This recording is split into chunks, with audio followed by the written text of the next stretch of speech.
اور رحیم نے دو صفتیں بیان کی، توجہ ہو، ایک اس کی صفت ہے غالب اور ایک اس کی صفت ہے رحیم۔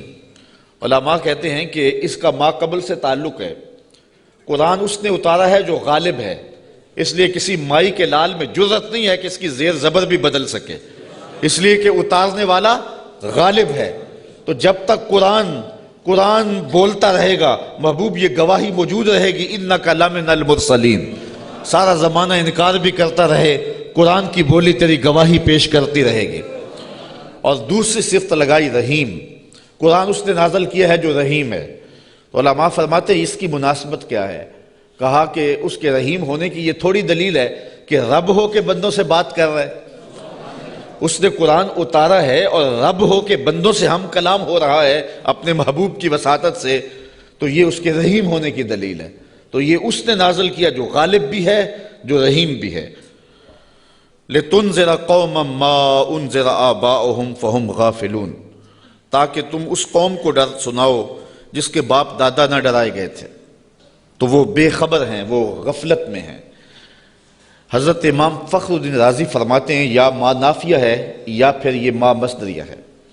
جن لوگوں نے اس کا ترجمہ کیا ہے عمومی طور پہ مفسرین ادھر ہی گئے ہیں کہ یہ ما نافیہ ہے، تو مفہوم ہوا کہ محبوب آپ اس قوم کو ڈرائیں، مدتیں ہوئی ان کے آباء و اجداد کو بھی کسی نے ڈر نہیں سنایا تھا، تو وہ غفلت میں پڑ گئے ہیں۔ حضرت عیسیٰ علیہ السلام کے اٹھائے جانے اور حضور کے پیدا ہونے کے درمیان 571 سال کا فاصلہ ہے، پھر 40 سال کے بعد حضور نے اعلان نبوت کیا، تو 611 سال ہو گئے تھے کہ قوموں نے وحی کا اجالا نہیں دیکھا تھا، اور اتنی دیر اندھیرے میں رہنے کے بعد اب روشنی ان کو عجیب لگتی تھی۔ طویل مدت اندھیرے میں بیٹھے رہے تو اچانک بجلی آ جائے تو پھر ایک دفعہ آنکھوں پر بوجھ ہوتا ہے، تو جو اتنا عرصہ کفر کے ظلمت قدے میں رہے اور اندھیروں سے نبھا کرنا ان کا مزاج بن گیا اور وہ ان کی فطرت بن گئی، جب وحی کا اجالا چمکا تو وہ انکار تو کریں گے، چونکہ وہ ان کی طبع کے اندر رچ بس گیا ہے اندھیرا۔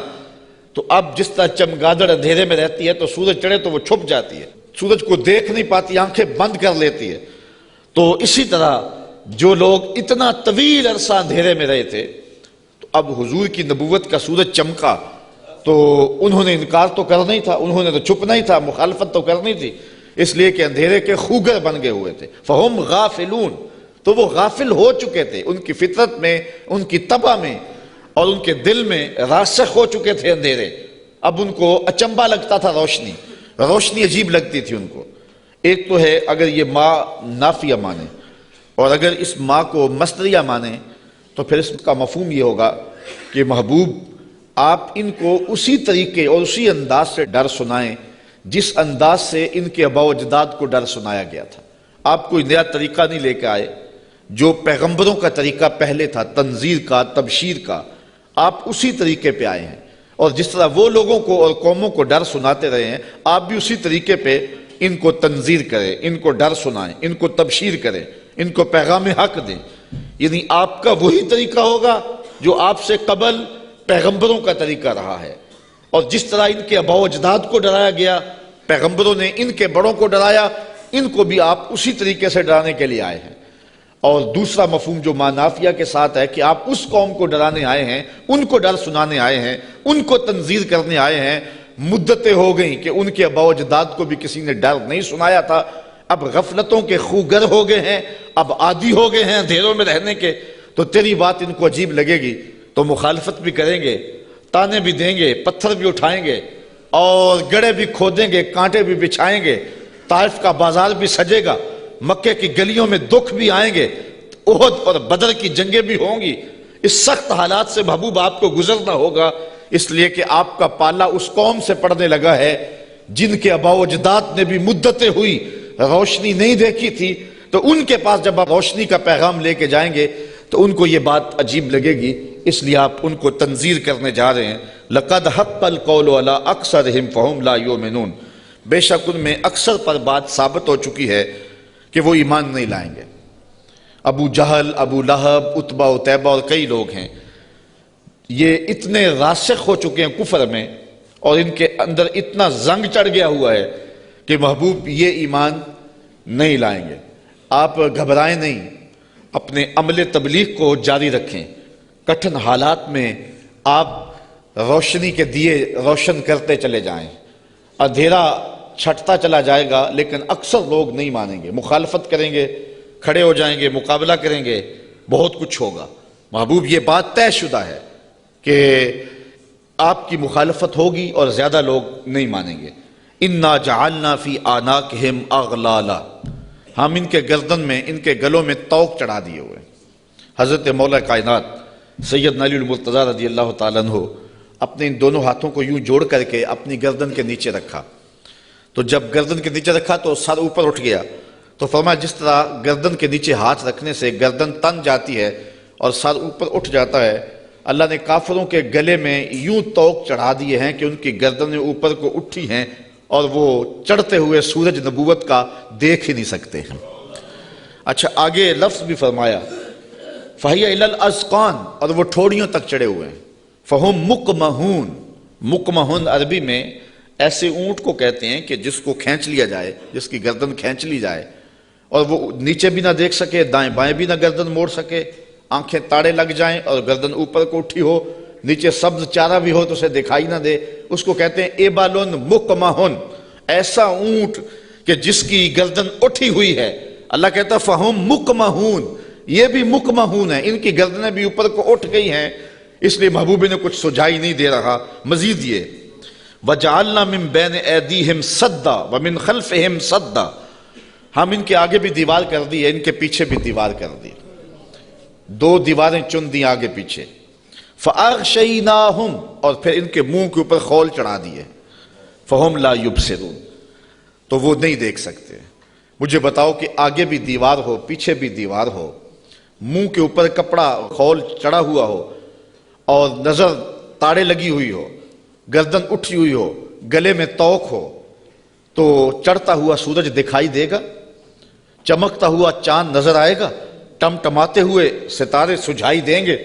کہا محبوب ان کی حالت بھی یہ ہے، تیری نبوت کا سورج تو چمک رہا ہے، انہیں دکھائی نہیں دے رہا ہے، اس لیے کہ یہ اس اندھیرے میں پھنس گئے ہوئے ہیں۔ مفسرین نے یہ بھی لکھا ہے کہ کچھ کافر ابو جہل، نضر بن حارث اور باقی پتھر لے کے حضور کو مارنے کے لیے، حضور کو اذیت دینے کے لیے گئے تھے، لیکن پھر اس طرح ان کی گردن اٹھ گئی اور ہاتھ ان کے ٹھہر گئے، اور کسی نے دیکھا کہ ایک بیل ہے جو اس کے اوپر حملہ کرنے والا ہے، تو ان کی حالت کو بیان کیا گیا ہے۔ تو اللہ فرماتا اب وہ دیکھ نہیں سکتے۔ وَسَوَاءٌ عَلَيْهِمْ أَأَنذَرْتَهُمْ أَمْ لَمْ تُنذِرْهُمْ لَا يُؤْمِنُونَ، اب برابر ہے کہ آپ ان کو ڈرائیں یا نہ ڈرائیں، یہ ایمان نہیں لائیں گے، اس لیے کہ اندھیرے جم گئے ہوئے ہیں۔ اب یہاں ایک سوال پیدا ہوتا ہے، اور وہ یہ کہ جب اللہ نے ان کو ایسا کر دیا ہوا ہے تو اب اگر ایمان نہیں لاتے ہیں تو پھر ان کا کیا قصور؟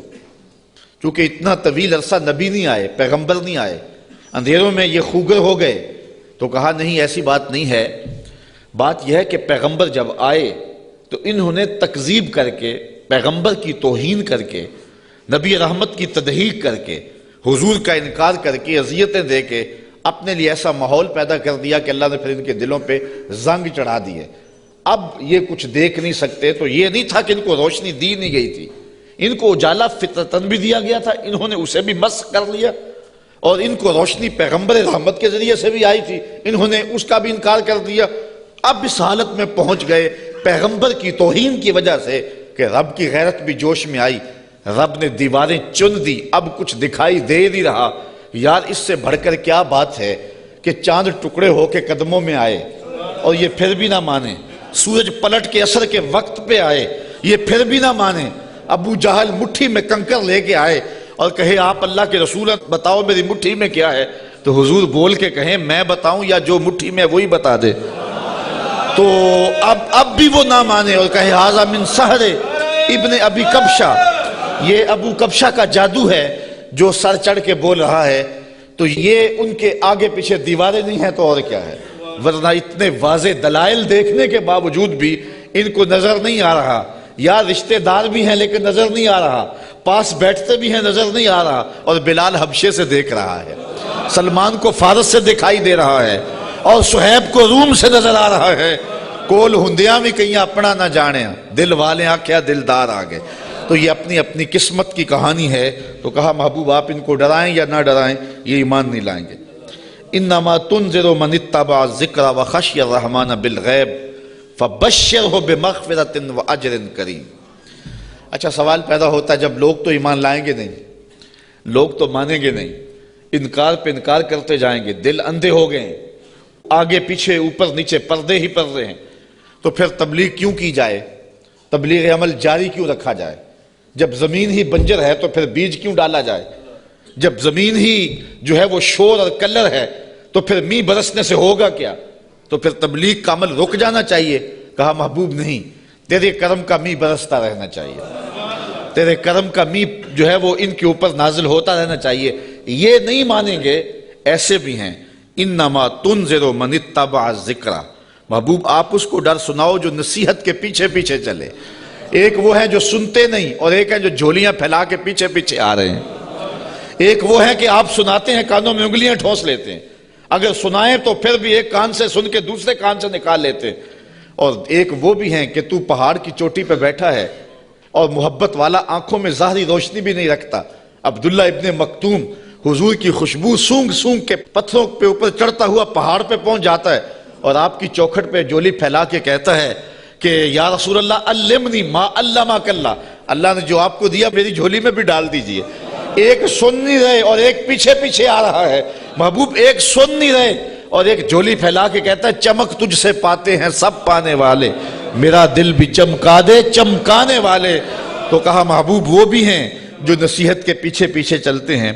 وخشی الرحمن بالغیب، اور رحمان کو بن دیکھے رحمان سے ڈرنے والے ہیں۔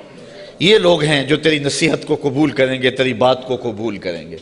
اللہ نے مختلف طبائع بنائی ہیں، سویر سے لے کر شام تک۔ ہماری نوکری بھی قرآن کی ہی ہے، تو دیکھتے ہیں کہ کئی جگہوں پہ ایسا بھی ہوتا ہے کہ لوگ توجہ نہیں کر رہے ہوتے، چونکہ انہیں قرآن کی لذت ہی نصیب نہیں ہوتی، اور کچھ ایسے ہوتے ہیں کہ وہ آنکھ کا جھپکنا بھی بوجھ سمجھتے ہیں کہ کوئی ایک لفظ بھی ادھر نہ چلا جائے۔ تو یہ اپنا اپنا ذوق ہے صاحب، جو بلبل کا ذوق ہے وہ چڑیا کو نہیں دیا گیا، اور جو پروانے کا ذوق ہے وہ مکھی کو نہیں دیا گیا، اور جو چکور کو پیار دیا گیا ہے چاند کا وہ کسی اور کو نہیں دیا گیا۔ تو قرآن کے لیے بھی اللہ نے دل رکھے ہیں، جو قرآن سنتے ہیں ان کی روح تک اترتا چلا جاتا ہے۔ اقبال نے ایک جگہ پہ بڑی خوبصورت بات لکھی، کہا کچھ لوگ ایسے ہیں جو حافظ شیرازی کے شعر پہ اور عراقی کے شعر پہ تو جھومتے ہیں، اور انہیں قوال کا نغمہ تو مست کر دیتا ہے، لیکن قرآن سے انہیں کچھ بھی نہیں ہوتا۔ کہا وہ قسمت کے مارے ہوئے لوگ ہیں۔ کہا یہ تو شاعروں کا کلام ہے جو مخلوق ہیں، اور جو قرآن ہے یہ رب کا کلام ہے، اور جو بادشاہوں کے کلام ہوتے ہیں وہ کلاموں کے بادشاہ ہوتے ہیں، اور یہ رب کا کلام ہے، یہ خالق کا کلام ہے۔ تو جو لذت، جو چاشنی، جو کیفیت قرآن میں ہے وہ نہ کسی شعر میں ہو سکتی ہے، نہ کسی سخن میں ہو سکتی ہے، نہ کسی نظم میں، نہ کسی نثر میں، لیکن کیفیت اپنی اپنی ہوتی ہے۔ کسی کو قوالی تو مزہ دے دیتی ہے، لیکن قرآن اسے لطف نہیں دیتا ہے، اس کو اپنے اندر کو دیکھنا چاہیے اور کتاب رحمت سے دل جوڑنا چاہیے۔ اس کا ایک ایک لفظ نور دے رہا ہے۔ کہا محبوب جو رحمان سے بن دیکھے ڈرتے ہیں وہی اس قرآن کے نور کو لینے والے ہیں۔ اچھا فبشرہ بمغفرہ، انہیں مغفرت کی بشارت دے دیجئے، انہیں مغفرت کی بشارت دے دیجئے۔ وَأَجْرٍ کریم، یار اجر ہی کافی تھا لفظ، لیکن کریم کی ساتھ صفت لگائی۔ میرے پاس کوئی اس کا مفہوم نہیں ہے کہ اس کو اردو میں ڈھال سکوں، لیکن اتنا ہی سمجھیں کہ جس اجر کو میرے رب نے بھی کریم کہا وہ کیسا اجر ہوگا۔ اللہ فرماتا ہے ہم ان کو بخشیں گے بھی اور اجر کریم بھی دیں گے۔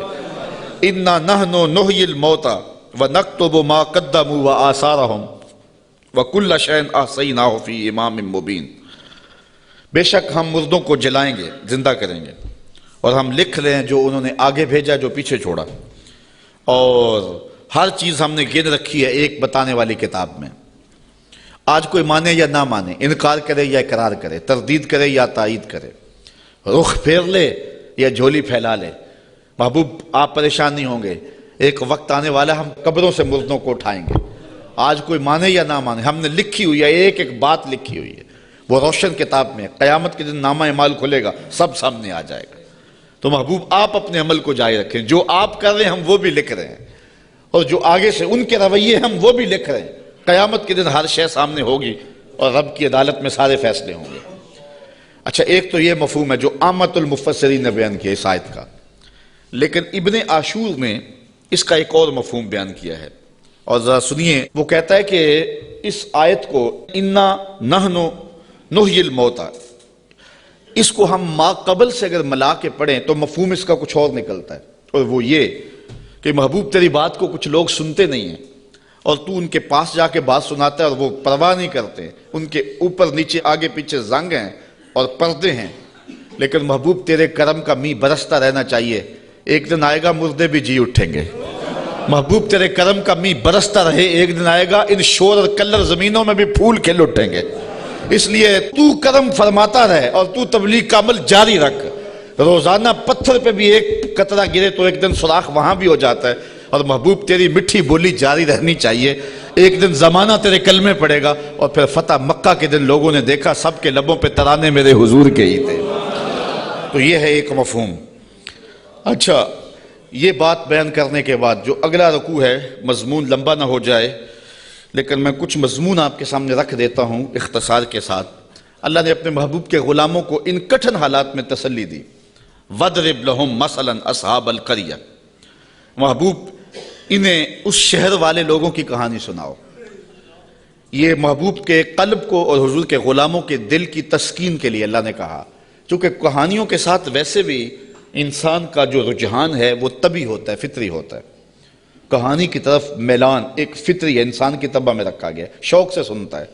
کسی زمانے میں شام کو بچے دادی اماں کے بستر میں گھستے تھے کہ اس سے کہانیاں سننی ہیں، اور دادی اماں اپنی روایات، اپنا کلچر، اپنی تہذیب، اپنا تمدن اور اپنی خاندانی روایات اس کہانی کے اندر سمو کر کے ان بچوں کو اخلاقیات کا درس، اپنے مذہب کا درس اور اچھائیوں کا درس اور تقوی کا درس اس ایک کہانی میں رکھ کے ان کو دیا کرتی تھی. اور وہی ہمارا کلچر تھا، وہی ہماری تہذیب تھی، اور وہ اپنی روایات کو نئی نسل میں منتقل کر کے جاتی. جب سے ہم نے دادی اماں کا بستر چھوڑ دیا ہے اور ٹیلی ویژن کی سکرین سے تہذیب لینا شروع کر دی ہے، اس لیے ہم نے روایات ادھر سے لینی ہے، اور وہی حقیقتوں کے اجالے اور وہی روشنیاں تھی. اور آج ہم پتہ نہیں کیا کس کو کلچر قرار دے رہے ہیں. میں 2-4 دن پہلے لاہور میں 4-5 جگہ پہ درس پہ رہا ہوں اور جگہ جگہ کلچر میلے اور کیا کچھ دیکھتا رہا ہوں، تشہیر اس کی. تو میں کہا تھا، جگہ جگہ میں نے کہا یہ ہمارا کلچر نہیں ہے. جو ماہرین ہیں اور جو فنون والے ہیں وہ کہتے ہیں کہ جو کلچر ہوتا ہے کسی بھی قوم کا، اس پر جغرافیے کی اور مذہب کی چھاپ ضرور ہوتی ہے. یہ کبھی نہیں ہو سکتا کہ کسی قوم کا کلچر، اس کی تہذیب اس کے جغرافیے سے اور اس کے معتقدات سے، اس کے عقائد سے ہٹ کر ہو. تو یہ سارتا پا برہنہ کلچر یہ ہمارا کلچر نہیں ہو سکتا، نہ مشرقی کلچر نہ حجازی کلچر. ہمارا کلچر مغرب کی ہواؤں سے نہیں پھوٹتا، مدینے کی فضاؤں سے پھوٹتا ہے. اپنی ملت کا قیاس اقوام مغرب سے نہ کر، خاص ہے ترکیب میں تجھے قوم رسول ہاشمی. آج جو کلچر ہمیں دیا جا رہا ہے وہ قطعاً ہماری روایات نہیں ہے، ہمارا کلچر نہیں ہے، ہمارا تمدن نہیں ہے، ہماری تہذیب نہیں ہے. تو بہرحال دادی اماں سے وہ کہانیاں سننا یہ شوق اور رجحان یہ فطری ہے. تو اللہ تعالیٰ نے قرآن مجید میں کئی کہانیاں ہماری ہدایت کے لیے بیان کی ہیں، اور یہ کہانی بھی وَضْرِبْ لَهُمْ مَثَلًا أَصْحَابَ الْقَرْيَةِ. محبوبی نے اس بستی کے لوگوں کی کہانی سنائے. وہ ایک بستی تھی جس کا نام تھا انطاکیہ، اور یہ شام کے غربی علاقے میں واقع ہے. وہاں اللہ نے 2 رسول بھیجے ان لوگوں کی ہدایت کے لیے. خوشحال بستی تھی، اللہ نے 2 رسول بھیجے، انہوں نے دونوں کا انکار کر دیا. اللہ نے ان کی تائید کے لیے 3را رسول بھیجا، انہوں نے اس کا بھی انکار کر دیا. حتیٰ کہ ان نبیوں کی تکذیب کی، انہیں گالیاں دی اور پتھر لے کر ان نبیوں کو شہید کرنے پر آمادہ ہو گئے. جب نبیوں کو قتل کرنے لگے تو شہر کے ایک کنارے پر ایک شخص رہتا تھا. اسے جب پتہ چلا کہ یہ نبیوں کو قتل کر رہے ہیں میری قوم کے لوگ، تو تھا تو وہ مسکین آدمی، لیکن اس کے دل میں جذبہ جاگا. وہ وہاں سے دوڑتا ہوا آیا اور اپنی قوم کو کہنے لگا تم قتل کرنے لگے ہو، میں کہتا ہوں ان کے قدم چومو. تو وہ جتنے پتھر تھے ان نبیوں پر برسنے کے لیے آمادہ تھے وہ اس شخص پہ برس گئے. اور پھر وہ شہید ہو گیا، پھر اس کی لاش سے آواز کیا آئی؟ یہ قرآن کی بولی ہے۔ ذرا توجہ کر لیں، میں اس کی تفصیلات میں تو نہیں جاؤں گا، لیکن اختصار کے ساتھ مضمون آپ نے سن لیا۔ اب قرآن کا لہجہ دیکھیے۔ وَاضْرِبْ لَهُمْ مَثَلًا أَصْحَابَ الْقَرْيَةِ، محبوب نے اس بستی کے لوگوں کی کہانی سنائیے۔ اِذْ جَاءَهَا الْمُرْسَلُونَ، جن کے پاس رسول آئے۔ اِذْ أَرْسَلْنَا إِلَيْهِمُ اثْنَيْنِ، ہم نے ان کی طرف دو رسول بھیجے۔ فَكَذَّبُوهُمَا، اس قوم نے ان دونوں کی تکذیب کر دی۔ فَعَزَّزْنَا بِثَالِثٍ، ہم نے تیسرا بھیجا۔ فَقَالُوا إِنَّا إِلَيْكُمْ مُرْسَلُونَ، ان رسولوں نے کہا کہ ہم تمہاری جانب رسول بن کے آئے ہیں۔ قالوا، قوم نے کہا، ما انتم الا بشر مثلنا، تم تو ہمارے جیسے بشر ہو۔ یہ بدبخت اور بد نصیب قوموں کا مزاج رہا ہے کہ پیغمبروں سے روشنی اور نور لینے کی بجائے ان کو بشر کہہ کے ان کی رحمتوں سے اور ان کے دامن سے پھوٹتی ہواؤں سے اور ان کے سینے سے نکلتی شعاؤں سے اور ان کے من سے وابستہ روشنیوں سے اپنے آپ کو محروم کر لیتے ہیں، اور ان کا چلنا پھرنا اور ان کا اٹھنا بیٹھنا، ان کا شادی اور نکاح کرنا اور ان کا بال بچوں میں رہنا اور ان کا بازار میں آنا جانا، اس کو وہ کہتے ہیں کہ یہ اگر نبی ہوتے تو یہ کیوں ہوتا۔ یہ عجیب بات ہے، ان کی عظمتوں کے پہلوؤں کو چھوڑ کے نظر یہاں رکھ دیتے ہیں، حالانکہ یہ بھی انسانیت کے نمونے کے لیے اور ہدایت کے لیے ہوتا ہے۔ یہاں میں بہت لمبی بات نہیں کروں گا، اگرچہ یہ عنوان ایک لمبی گفتگو کا متحمل ہے۔ ایک بات کروں گا کہ اصل بدبختی ہے لوگوں کی۔ ہمارے بزرگ فرمایا کرتے تھے، تم نے حلیمہ کی بکریوں کے پیچھے پیچھے دیکھا، سدرہ پر جبریل کے آگے آگے نہیں دیکھا۔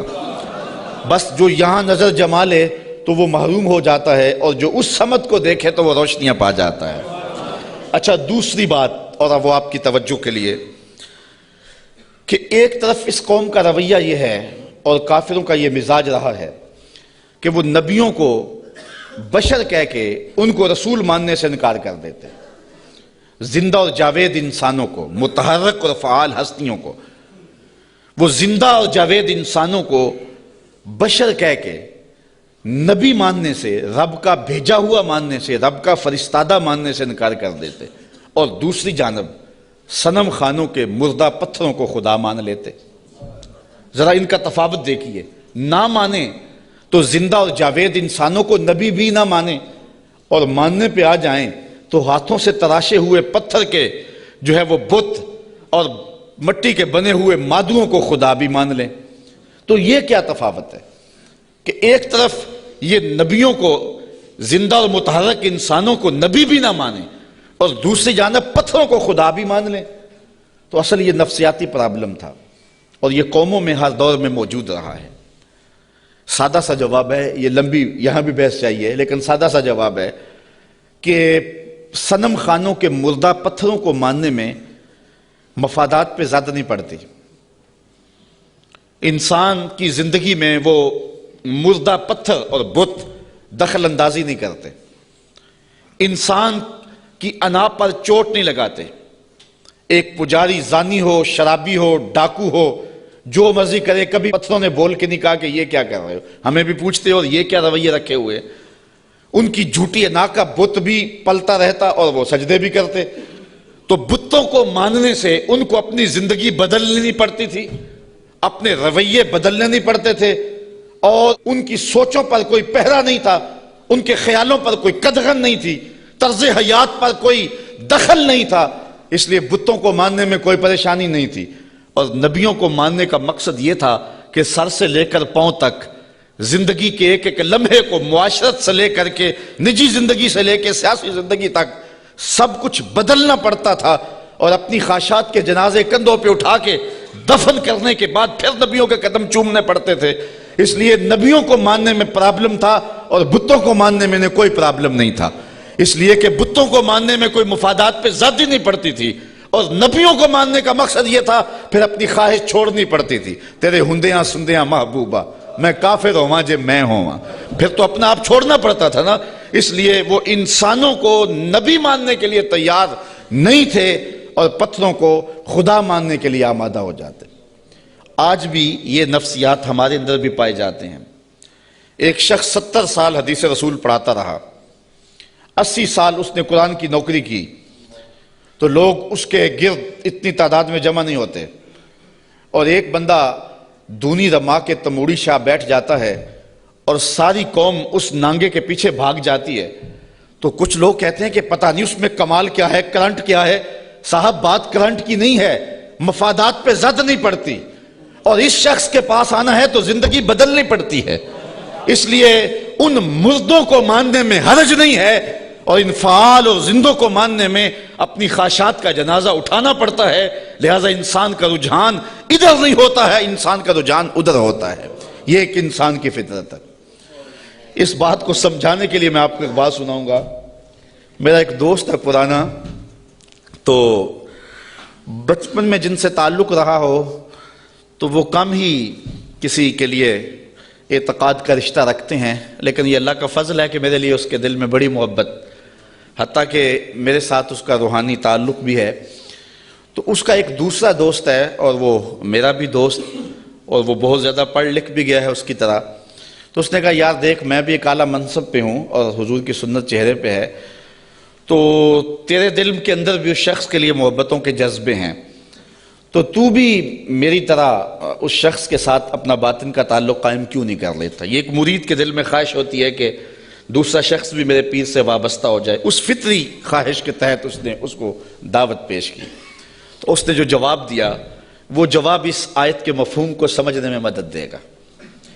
اس نے کہا کہ میں کبھی کبھی اس کی تقریر سنتا ہوں تو یار میں حساس سا آدمی ہوں، رات کو سو نہیں سکتا، تو جس کی تقریریں مجھے سونے نہیں دیتی، اگر میں اس سے تعلق جوڑ لیا وہ تو مجھے زندہ مار دے گا، اس لیے مجھے تو پیر ایسا چاہیے کہ جو سرانے کے نیچے رکھ کے آرام سے سو بھی سکوں، اور جس کو چاہوں تو لپیٹ کے جیب میں ڈال بھی سکوں، اس کے ساتھ تعلق کا یہ رشتہ مجھ سے تو نہیں نبھایا جائے گا۔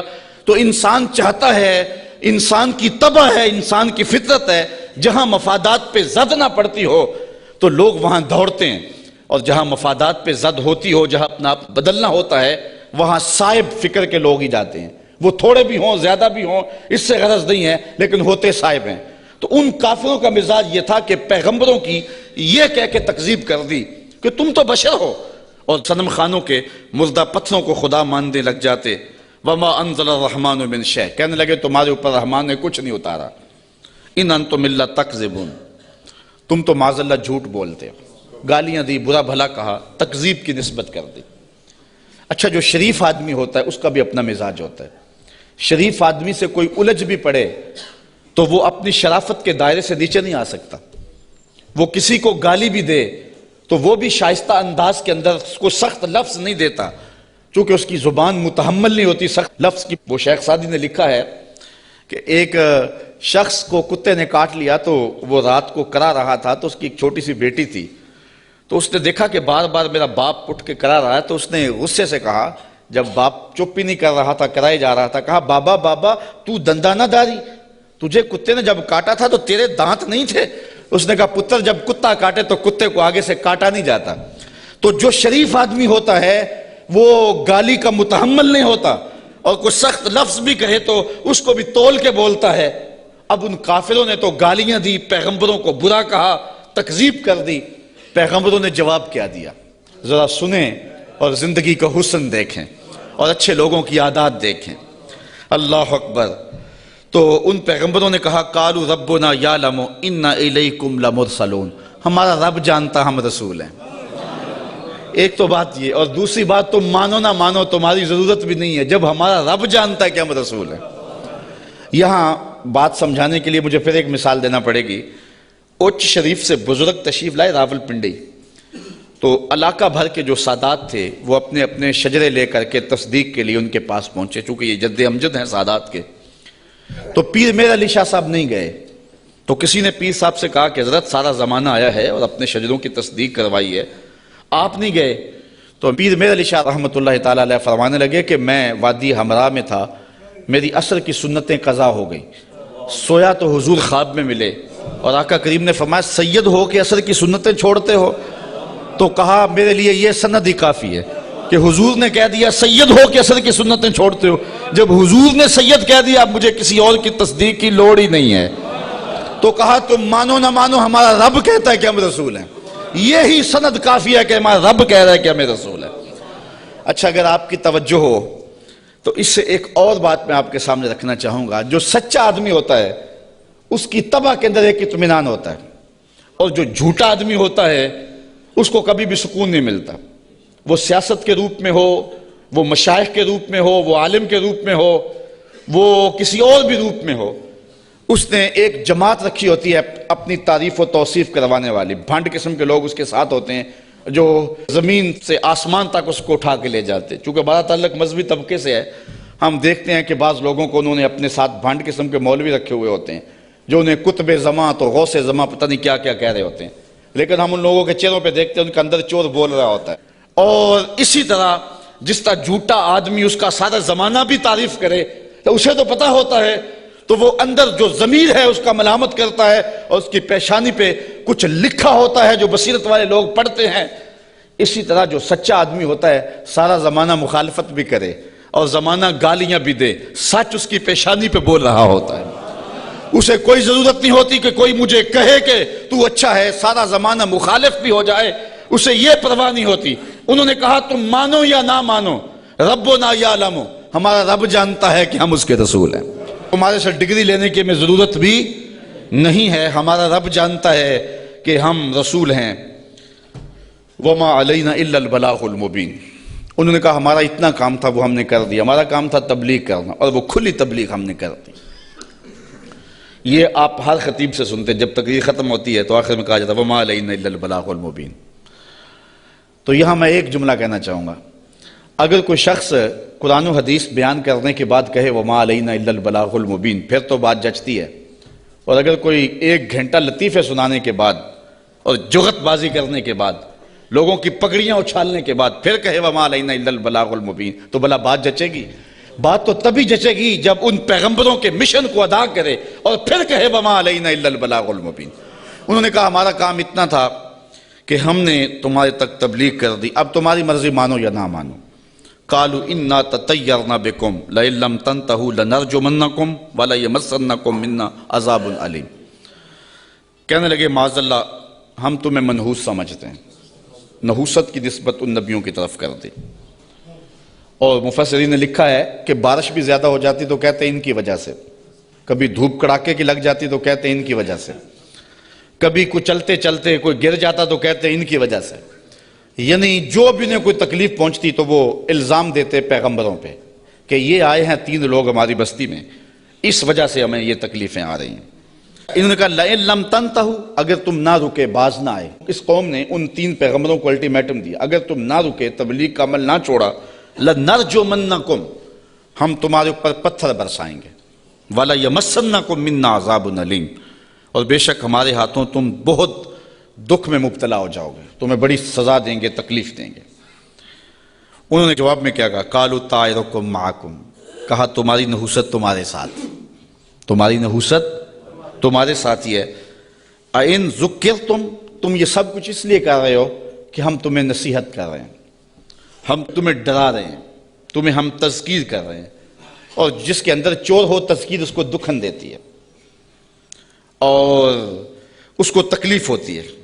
بل انتم قوم مسرفون، تم حد سے تجاوز کرنے والے لوگ ہو۔ اچھا جب انہوں نے یہ کہا تو قوم نے پتھر پکڑ لیے، کسی نے چھری پکڑی ہے، کسی نے تلوار پکڑی ہے، کسی نے ٹوکا پکڑا ہے، کسی نے کلہاڑا پکڑا ہے، کسی نے پتھر پکڑے ہیں، کسی نے ڈنڈا پکڑا ہے، جو کسی کے ہاتھ میں آیا میدان میں لے آئے 3 پیغمبروں کو، اور ان کو قتل کرنے کے لیے قوم امڑ آئی۔ اب جب ان پیغمبروں کو شہید کرنے کے لیے لوگ آمادہ ہوئے تو پھر شہر کے کنارے وہ شخص آیا، میں بالکل چھوٹا تھا، 12 یا 13 سال کی عمر ہوگی، میرے والد گرامی رحمۃ اللہ تعالی علیہ فجر کی نماز میں سورہ یاسین پڑھا کرتے تھے، اور جب اس آیت پہ آتے تو حالت ان کی بھی ہوتی کہ بلک بلک کے رو پڑیں گے، اور مجھے بھی نہیں پتا کہ دل میں کیا اترتا تھا، اس وقت تو پتہ نہیں تھا، چھوٹے تھے، لیکن بعد میں جب مفہوم سمجھ میں آیا تو پھر پتہ چلا کہ اس آیت میں کیا ہے۔ اس کا ترجمہ تو میں آپ کے سامنے رکھوں گا ہی، لیکن آپ لفظوں پہ بھی غور کرنا، لفظوں کی کشش کیا ہے۔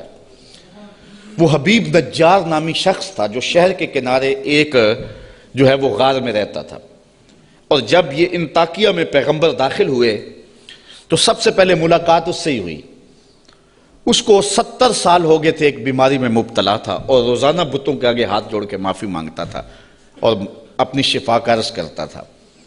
تو پیغمبروں نے جب توحید کی دعوت دی، بتوں کو چھوڑنے کا کہا، تو اس نے کہا کہ تمہارا رب کیا کر سکتا ہے؟ کہا کہ جن بتوں سے 70 سال ہو گئے تو معافی مانگتا ہے اور شفا مانگتا ہے، انہوں نے نہیں دی، ہمارا رب تجھے ایک لمحے میں شفا دینے پہ قادر ہے۔ اس نے کہا کیسے؟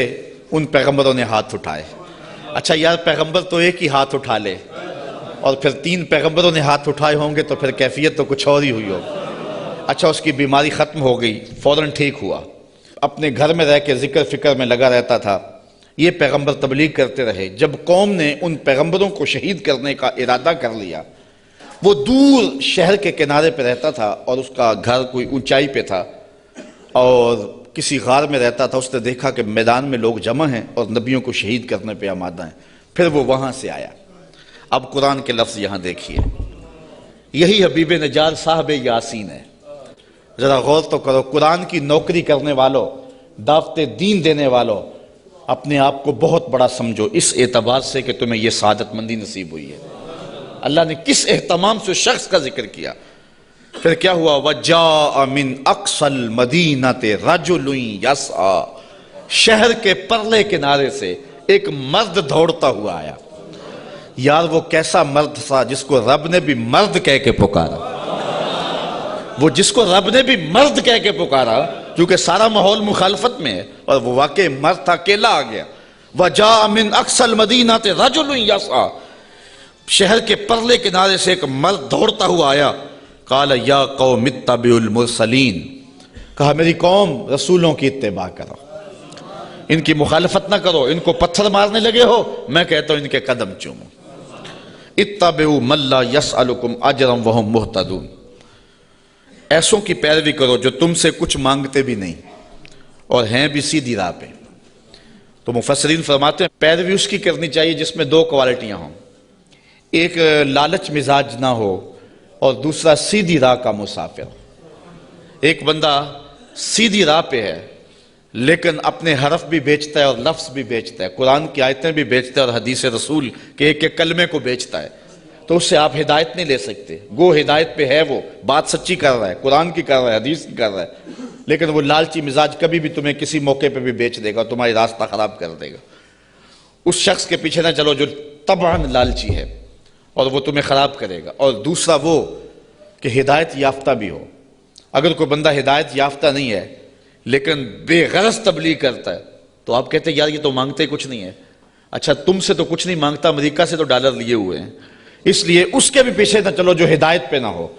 2 شرطیں قرآن نے بیان کی ہے، ایک ہدایت پہ ہو اور دوسرا تم سے طلب کچھ نہ کرتا ہو۔ مجھے معاف کرنا، میں پہلے بڑا ماتوب ہوں لیکن آج جو قیامت توڑی جا رہی ہے، چاہے نعت خانوں کے روپ میں ہو یا علماء کے روپ میں ہو، یہ جو پہلے ایڈوانس لیے جاتے ہیں اور بعد میں نذرانے وصول کیے جاتے ہیں اور یہ کیا کیا ریٹ مقرر ہوئے ہیں، یہ کس دین کی کہانی ہے؟ نہ یہ قرآن میں ہے، نہ حدیث میں ہے، نہ رسول کریم کا یہ طریقہ ہے۔ میں قرآن کی کہانی آپ کے سامنے رکھ رہا ہوں، اتبعوا من لا یسألکم اجرا، اس کے پیچھے چلو جو تم سے مانگتا کچھ نہ ہو، وہم مہتدون، اور وہ ہدایت والے بھی ہوں۔ یہ اس حبیب نجار نے اپنی قوم سے کہا۔ تبلیغ کا ایک طریقہ بھی دیکھیے، آج حکمت سے بات کرنے کو لوگ بزدلی کہتے ہیں یہ بزدل ہے، یہ گالیاں نہیں دیتا، یہ کمزور آدمی ہے، اس لیے وہ کسی پہ اٹیک نہیں کرتا، جبکہ تبلیغ کی حکمت کو کبھی بھی ہاتھ سے نہیں جانے دینا چاہیے۔ مجھے بتاؤ کہ سارا مجمع مخالف ہے اور سارا زمانہ دشمن ہے، اور جو اکیلا ہی اپنی غار سے نکل کے آیا وہ بزدل تھا یا دلیر تھا؟ قرآن نے بھی اس کو مرد کہا ہے نا، لیکن اس کا تبلیغ کا سٹائل دیکھیے، اس نے یہ نہیں کہا کیوں نہیں مانتے، اس نے بھی تبلیغ کا سٹائل یہ دیا، کہا میں اس کو کیوں نہ پوجوں جس نے مجھے پیدا کیا۔ دیکھو تبلیغ کا مقصد اگلے کو سوچنے کا موقع بھی دینا ہے۔ اگر اس پہ اٹیک کر دیا جائے، کسی کو پتھر مارنے، پھر اس کو بات نہیں آپ سنا سکتے۔ تو اگر وہ کہتا نا حبیب نجار کہ تم کیوں نہیں مانتے اس کو جس نے تمہیں پیدا کیا ہے، تو وہ ہاتھ میں پتھر تو پہلے پکڑے ہوئے تھے، فوراً برس جاتے، تبلیغ کا موقع ہی نہ ملتا۔ اس نے یہ بات اپنے اوپر کہی اور سوچنے کا موقع ان کو دیا، کہا میں اس کو کیوں نہ پوجوں جس نے مجھے پیدا کیا۔ تو سوچنے کا موقع ہے نا کہ ہم اس کو کیوں نہ پوجے جس نے ہمیں پیدا کیا. پھر کہا وَإِلَيْهِ تُرْجَعُونَ, تم نے پلٹ کے بھی اس کے پاس جانا ہے. پھر مخاطبہ ہو گیا. آگے دیکھیے, أَتَّخِذُ مِن دُونِهِ آلِهَةً, کیا میں اسے معبود بناؤں اللہ کے سوا؟ إِن يُرِدْنِ الرَّحْمَنُ بِضُرٍّ لَا تُغْنِ عَنِّي شَفَاعَتُهُمْ شَيْئًا, اگر رحمان میرا کچھ برا چاہے تو ان کی سفارش میرے کچھ کام نہ آئے. وَلَا يُنْقِذُونَ, اور نہ وہ مجھے بچا سکیں. إِنِّي إِذًا لَّفِي ضَلَالٍ مُّبِينٍ, اگر میں ایسا کروں پھر تو کھلی گمراہی میں ہوں. سب کچھ اپنے اوپر اس نے کہا. اگر ایسا کروں, میں نہ مانوں تو پھر, حالانکہ وہ تو مانتا تھا لیکن اس نے بات اپنے پہ رکھی اور انہیں سوچنے کا موقع فراہم کیا. بہرحال حجت پوری کر لی. مبلغ کا کام تبلیغ حکمت سے کر لینا. اب کسی کی قسمت ہو مان لے, کسی کی قسمت ہو نہ مانے. جب یہ ساری بات اس نے کر لی, پھر اس نے کہا انی آمنت بربکم فاسمعون, میں تمہارے رب پہ ایمان لایا ہوں, سن لو. ایمان تو وہ پہلے لا چکا تھا, اب اس نے اپنے ایمان کا اعلان کیا پورے شہر میں. انی آمنت بربکم, میں تمہارے رب پہ ایمان لایا. مفسرین نے اس پہ بھی بات کی ہے, بے ربی کیوں نہیں کہا؟ گویا یہ ان کے عقیدے پہ قدغن لگائی کہ تم غلط ہو, تم مانو نہ مانو رب تمہارا بھی رب بھی ہے, اس لیے میں تمہارے رب پہ ایمان لاتا ہوں. فاسمعون, سن لو. اچھا, جب اس نے یہ بات کہی نا تو وہ جتنے بھی پتھر نبیوں پہ برسنے پہ آمادہ تھے سارے اس پہ برس گئے. مفسرین نے بہت کچھ لکھا ہے. گڑھا کھود کے اس کے اندر ڈال کر کے اوپر سے ملبہ انڈھیل دیا. ایک روایت ہے کہ پتھر مار مار کے انہیں شہید کر دیا. ایک روایت یہ ہے کہ آرا رکھ کے سر سے پاؤں تک چیر دیا گیا, اور بھی جو بھی ان کے پاس ہو سکا انہوں نے اس کو شہید کر دیا. پتھر مار رہے ہیں اس کے بدن کو. اب جب اس کی روح بدن کو چھوڑ رہی ہے, اب قرآن کا سٹائل دیکھیے, انداز دیکھیے. کی لدخل الجنہ, رب نے 8 دروازے کھول کے کہا جس دروازے سے آنا چاہتا ہے آ جا. جنت کے 8 دروازے میرے بندے تیرے لیے کھلے ہوئے. کیلا, اسے کہا گیا ادخل الجنہ, جنت میں آ جا. خوشبوئیں آ رہی ہیں جنت کی, حوریں جو ہیں وہ پھول لیے کھڑی ہیں, غلمان حاضر ہیں. اچھا, یہاں میں ایک بات کہنا چاہتا ہوں یار. وہ کسی نے کہا کہ مزہ تو مرندہ تب آئے کہ جب محبوب کے قدموں میں ہوں. کیسی شہادت تھی جس شہادت کے گواہ 3 نبی تھے. کیسا شہید تھا جس کی شہادت کے گواہ 3 پیغمبر تھے, اور پھر تبلیغ کرتے ہوئے شہید ہوا. اور پھر کتنا خوش نصیب ہے جس کو رب بھی کہہ رہا ہے جی آیا نو, جس کو رب بھی کہہ رہا ہے خوش آمدید, جنت کے دروازے کھلے ہیں. کی لدخل الجنہ, جنت میں آ جا.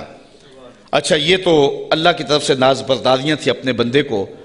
اب جو اس کی کیفیت تھی, حضرت عبداللہ ابن عباس کہتے ہیں کہ جب اس حبیب نجار کو لوگ پتھر مار رہے تھے اور اس کی روح نکل رہی تھی, اور وہ ساتھ بولتا کہہ رہا تھا مالک میری قوم کو ہدایت دے دے, انہیں پتہ نہیں ہے اس لیے مجھے مار رہی. انہیں کیا پتا کہ پیغمبروں کی اتباع کتنی بڑی دولت ہے, مالک ان کو ہدایت دے دے. اب جب اس کی روح پرواز کر گئی, اللہ نے جنت کے دروازے کھول دیے, تو پھر کیا ہوا؟ اب ان لفظوں پہ قربان ہونے کو جی چاہتا ہے. ویسے تو قرآن کا ایک لفظ پہ نثار ہو جائیں, لیکن مبلغین کو, اگر یہاں مبلغین موجود ہیں تو میں مبلغین کو کہتا ہوں کہ جو اپنے سامعین ہیں, جو آپ کی بات سنتے ہیں, ان کی قدر سیکھیں اور ان کی تذلیل نہ کیا کریں. آج سامعین کو کوسنے دیتے اگر وہ بلند آواز سے سبحان اللہ بھی نہ کہیں. یار یہ تو حضور کے غلام ہیں, اگر کافر بھی ہوں تو جو مبلغ ہوتا ہے وہ باپ سے زیادہ پیار کرنے والا ہوتا ہے, اس کے دل میں جذبے ہوتے ہیں. مجھے کسی نے کہا کہ آپ 8 یا 10 یا 6 سال ہو گئے مختلف جگہوں پہ درس قرآن دیتے ہوئے, تو یار کوئی 3 سال 4 سال مسلسل نعت خواں آئے کسی مجلس میں اور وہ پیسے بھی بے شمار لیتا ہے, تو لوگ اس کی تاج پوشی کرتے ہیں کہ اس کی بڑی خدمات ہیں. آپ کی کسی شہر میں تاج پوشی کی گئی ہے.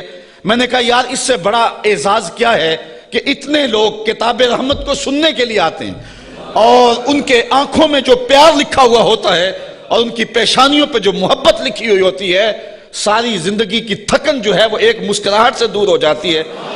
تو یہ تو دنیا کی چیزیں ہیں, ان کی تو حیثیت ہی نہیں ہے, ان چیزوں کی تو اوقات ہی باقی نہیں رہتی. اگر بعد میں ان کے خلاف باتیں کرتے رہے اور ویسے ان کے سر پہ تاج پہناتے رہے تو یہ تو کوئی بات نہ ہوئی. پیار وہ ہوتا ہے جو دل دیتا ہے.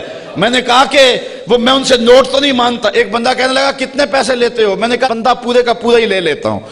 جب کسی کے پاس جاتا ہوں پھر وہ میرا ہی ہو جاتا ہے، بھاگتا رہتا ہے پیچھے پیچھے. وہ کہتے ہیں جی رضا صاحب لیتا کچھ نہیں. میں کہتا ہوں میں چھوڑتا کچھ نہیں ہوں، وہ سارے کا سارا ہی میرا ہو جاتا ہے، وہ سب کچھ قربان کرنے کے لیے تیار ہو جاتا ہے. تو یہ کتنا بڑا اعزاز ہے. تو جو مبلغ ہوتا ہے، مبلغ وہ پیار کرتا ہے بیٹوں سے زیادہ اپنے جو ہے وہ محبت کرنے والوں سے، اور جن کو تبلیغ کر رہا ہے. اب یہ تو حضور کے غلام ہیں جن کی ہم لوگ تذلیل کرتے ہیں. کسی کو کہتے ہیں یہ چاول کھانے آگے ہوئے ہیں، کسی کو کہتے ہیں یوں جی سبحان اللہ نہیں کہہ رہے. کیا کیا بولیاں بولی جاتی ہیں. یہی وجہ ہے کہ لوگ دین سے دور ہوتے چلے جا رہے ہیں. مبلغین کو اپنے منصب کا ہی نہیں پتا، اور سینوں کے اندر وہ درک ہی نہیں ہے جو ایک مبلغ کے سینے میں ہونا چاہیے. یہ کافر ہیں کافر، اور پتھر مار رہے ہیں، اور حبیب نجار کو شہید کر دیا ہے. جب روح اڑی نا بدن سے، اور وہ اس بدن کو بھی نوچ رہے تھے، بوٹیاں کھینچ رہے تھے، اور حبیب نجار کی روح جو ہے وہ پرواز کر کے اوپر آ جاتی ہے. اور اس کی آواز کیا ہے بولی ذرا دیکھیے. قرآن بتاتا ہے قالا، حبیب نجار نے کہا، حبیب نجار نے جس کی بوٹیاں نوچ رہے ہیں. اللہ اکبر. یہاں تو پیسے نہ دیے جائیں تو ناراض ہو جائیں، ساؤنڈ سپیکر اچھا نہ ہو تو وہ تذلیل کریں ساؤنڈ والے کی، اللہ یاز باللہ. یہاں تو یہ ہے کہ اچھا کھانا نہ دے تو جو ہے وہ تقریر میں تبصرہ کر دیں، لیکن وہاں ماجرا کیا بوٹیاں نوچ رہے ہیں. اور میں اپنی بات نہیں کہہ رہا، قرآن بتا رہا ہے. جب وہ بوٹیاں نوچ رہے ہیں وہ حبیب نجار کیا کہہ رہے ہیں؟ قالا یا لیتا قومی یعلمون، کاش میری قوم مجھے دیکھتی، میری بوٹیاں نوچنے والے مجھے دیکھتے. بما غفر علی ربی، میرے رب نے مجھے بخش دیا ہے، میرے رب نے مجھے بخش دیا ہے. اچھا بخشا کیوں ہے؟ مفسرین نے یہاں 3 قول بیان کیے ہیں. حبیب نجار کہتا ہے میری قوم کو پتہ چل جائے کہ میرے رب نے کیوں بخشا ہے. ایک تو وجہ یہ ہے کہ میں نے ان پیغمبروں کے قدم چومے، مجھے تو قتل کر لیا ہے، اگر انہیں پتہ چل جائے کہ مجھے رب نے کیوں بخشا ہے تو چلو مجھے تو قتل کر لیا، ان پیغمبروں کے قدم چوم لے، اب بھی بچ جائیں. دوسری بات، بما غفر علی، اللہ نے مجھے کس وجہ سے بخشا ہے؟ اچھا توحید پر ایمان لانے کی وجہ سے، اور بتوں کو چھوڑنے کی وجہ سے، اور یہ بھی چھوڑ دیں اور ان پیغمبروں کو مان لیں. اور تیسری بات، یہ میرے بدن کو نوچ رہے ہیں اور کہتے ہیں دیکھو مار دیا، آیا تھا توحید کا پرستار، دیکھو ہم نے پرخچے اڑا دیے. یہ مجھے ذلیل کر رہے ہیں، لیکن یہی ذلت میری عزت کا سبب بن گئی، یہی شہادت میرے سر پہ عزتوں کا تاج رکھ گئی. وہ کہتا ہے کہ کاش انہیں پتہ چل جائے کہ میرے رب نے میری عزت افزائی کیا کی ہے. وَجَعَلَنِي مِنَ الْمُكْرَمِينَ، اور مجھے عزت والوں میں کیا ہے، مجھے وقار کی مسند بچھا کے دیے اور مجھے عزت کے تخت پہ بٹھایا ہے. وہ یہ آرزو کر رہا ہے کاش کہ میری قوم کو پتہ چل جاتا. پھر قوم نے حبیب نجار سمیت ان 3 نبیوں کو بھی شہید کر دیا. پھر اللہ کا کیا عذاب ان کے اوپر نازل ہوا، اور کس طرح وہ اللہ کی پکڑ میں آئے، اور پیغمبروں کو شہید کرنے اور حق کی آواز کو مسترد کرنے کی سزا کیا ہوتی ہے. اس عنوان کے ساتھ انشاءاللہ جو اگلی آیات ہیں، اگلے ماہ جب آپ حاضر ہوں گے تو سورہ یاسین کا مضمون چلتا رہے گا. 5 رکوع ہیں، تقریباً 1 مکمل اور 1 نصف کے قریب رکوع مکمل ہو گیا. خیال یہ ہے کہ ہم 4 یا 3 دروس میں سورہ یاسین مکمل کر لیں گے، اور میری آرزو یہ ہوگی کہ سورہ یاسین میں کوئی بھی مس نہ ہو، چونکہ یہ میرے حضور کی آرزو تھی کہ میری امت کے ہر شخص کے دل میں سورہ یاسین ہو. اللہ مجھے آپ کو اپنی رحمتوں اور کرم نوازیوں سے مالا مال کرے.